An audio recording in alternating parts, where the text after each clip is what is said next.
E aí, já ouviu falar de um crime mais famoso da história do Brasil? Um crime para viagem aí? É o chamado crime da mala. Se nunca ouviu aí, vem comigo depois da vinheta.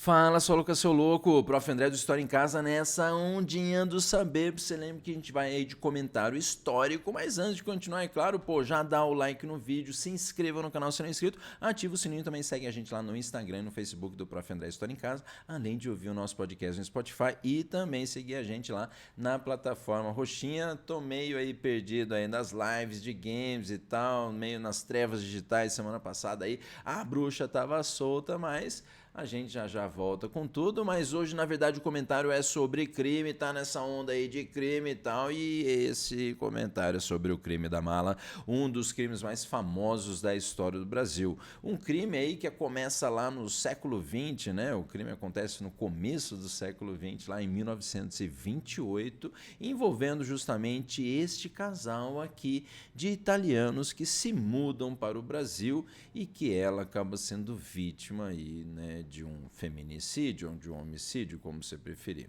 O casal é composto pelo Giuseppe Pistone e justamente por esta bela moça que, desculpe o trocadilho do carilho, mas na verdade a mulher dele se chamava aí Maria Mercedes Feia. Bela moça aí, não fui eu vi isso aqui quando eu estava pesquisando e tal. Mas lembrando que os dois aí então se mudam lá da Itália para o Brasil e ele então acaba tentando tornar-se sócio de um primo numa, acho que verduraria, numa casa lá de legumes, um negócio assim. Mas tem história aí de que ele na verdade fala que tem a grana, manda uma carta para a mãe pedindo uma grana para ele virar sócio do primo, mas na verdade ele não tem essa grana, a mãe fala que não vai arrumar. Só que ele já tinha a pretensão de extorquir o próprio primo. E quando Maria Mercedes Feia descobre que o marido ia tentar extorquir, puta palavra difícil, o próprio primo, ela então escreve uma carta para a sogra, para a mãe dele, avisando que o marido, o filho, né, dela estava fazendo então. E é quando então que nós temos o Giuseppe, então, sufocando Maria Mercedes com um travesseiro e aí matando a moça.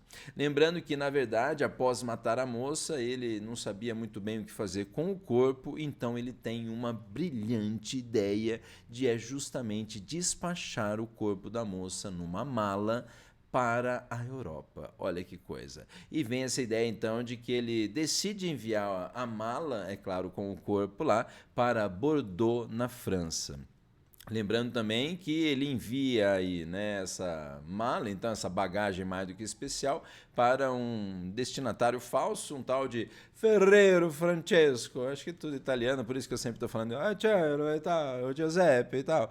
E aí então que para a moça, né, o corpo da moça caber dentro então da mala, ele simplesmente pegou uma navalha, momento de cenas fortes mentais e de imagem que vão aparecer também, toma cuidado, mas ele pega então uma navalha e corta os joelhos da moça para caber dentro da mala, além de clac, quebrar o pescoço dela para caber dentro da mala. Tem imagens, se você não quiser pula ou sei lá, vê com os olhos direito. Calma que é aí que vem essa história do quê? Ele despachou a mala, então cortou a moça, deixou lá dentro, né, da mala e despachou então para o navio. E a hora que estava sendo erguida, aí, a grua estava levantando essa caixa junto com outras, né, para colocar dentro do navio. Parece que essa caixa bateu aqui na dela, abriu uma fresta e o cheiro podre, né, soltou. E a galera então falou para o capitão, falou, cara, tem algo cheirando mal. Badabadas, literalmente, porque abriram e descobriram justamente o corpo da Maria Mercedes Feia, que estava simplesmente ali, você vai ver um pouco mais em detalhes, mais uma simulação, mas o joelho cortado e o pescocinho, ai caralho, que susto, Maria, o pescocinho Que susto que a Maria me deu aqui agora. O pescocinho então pro lado. Rapaz do céu, Maria, você me assustou agora. Eu pensei que era já a Maria Mercedes aqui que eu tava chamando de feia. Olha que coisa, o nome dela é feia. Bom, mas lembrando então, caralho, mano, tá aqui pra vocês. Esse que é o Giuseppe aí, que foi o assassino, então, matou a mulher. E ele então que foi descoberto em 1931, então, depois dele, né, ter sido preso já, porque vem a história de que, voltando aqui rapidamente, depois desse susto, o Giuseppe, quando ele foi encontrado aí pela polícia, Maria que veio dar um oi aqui, quando ele foi encontrado pela polícia, ele alegou justamente que a mulher dele tinha tido um mal súbito, e aí que ele colocou na mala.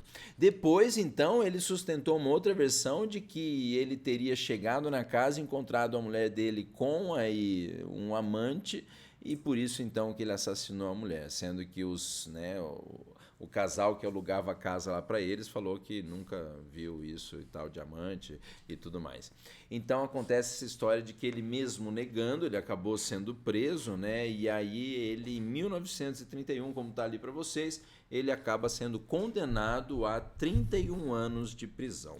Aí muito interessante que nós temos então que ele é condenado a homicídio e ocultação de cadáver. Lembra que ocultação de cadáver, na verdade, só é considerado crime quando o cadáver é encontrado, não é isso? Porque se não for encontrado, não é crime de ocultação de cadáver. Bom, mas lembrando que em 1944, devido ao grande nosso amigo e no momento ditador Getúlio Vargas, ele tem a pena reduzida para 20 anos, então, de 31 anos, ele passa aí até a pena para 20 anos. Isso depois de assassinar a mulher aí. Olha que coisa legal, né? E é mais legal ainda porque no mesmo ano ele já é colocado em liberdade condicional. Você acredita, Maria? Olha que loucura. E aí, interessante, que a partir daí ele simplesmente livre começou a ter, né, uma vida muito mais tranquila, se for ver, com 1948, ele sendo considerado já então com a pena dele cumprida. Aí uma coisa que ele passa, né, a ter uma vida tranquila aí no interior de São Paulo, na cidadezinha de Taubaté. E olha que coisa interessante, na vida nem tudo está perdido. Ele chega a se casar novamente. Você acredita, Maria? O cara matou a mulher e se casou novamente. Rapaz do céu, como é que pode, né? Se de repente você fala, mas caramba, você matou a sua mulher. A Maria vai dar tchau aqui. Você matou a sua mulher e depois você conseguiu se casar. Olha que coisa. E em 1956 ele acaba morrendo aos 62 anos de idade. Só que essa história ainda tem um outro, né, lado mais esquisito ainda para você lembrar por quê. Bom, primeiro de tudo, essa história tá para você em exibição, se possível, visitar lá no Museu do Crime, o Museu da Polícia Civil lá em São Paulo, tem lá a mala, né, que foi encontrado então o corpo, tem lá uma representação do que seria o corpo, então com o joelho cortado, a cabeça, né, quebrada, e se segura aí porque tem um detalhe da imagem que é esse aqui, tá? É de mentira, é claro, é uma simulação, mas se você não quiser ver, passa essa imagem, mas eu vou passar rapidinho, mas é como a moça estava ali dentro. E também curioso, além de muitas roupas da moça, foi encontrada lá também a própria navalha do crime, do qual ele cortou ali os joelhos, e também o feto de uma bebezinha, de uma menininha aí de 6 meses, né? Um fetinho de 6 meses lá. Então, um negócio bem curioso aí, tudo esse crime que envolve esse crime da mala. E mais curioso também porque Maria Mercedes Feia, depois disso, né, ela foi enterrada lá no cemitério da Filosofia, né, e aí tem essa história de que temos aí o surgimento de uma santa, né, por conta de que Maria Mercedes Feia começou a ser vista aí por muitos como uma santa para aqueles que conseguiram aí algumas graças pedidas aí a ela. E o jazigo lá do cemitério, o cemitério aí, até esqueci de falar aqui, mas o cemitério da Filosofia, que é justamente, se não me engano, em Santos. Lá então você pode encontrar o jazigo dela. E lá no jazigo dela você encontra justamente uma série aí de, né, graças que foram atendidas aí por ela. Então, essa ideia de que ela virou uma santa. E aí que eu falo esquisito porque esse culto também a essa questão milagrosa dela envolve, ou envolvia pelo menos, mulheres que queriam se casar.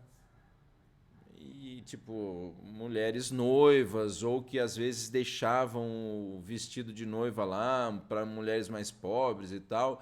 Mas eu achei curioso, esquisito, que uma mulher que foi assassinada, talvez, é claro, né, torcer para um, sei lá, um casamento em que o marido não te assassine, né? Mas, porra, mano, é esquisito, né? Uma mulher que foi assassinada pelo marido ser meio que padroeira, assim, de casamento, sei lá.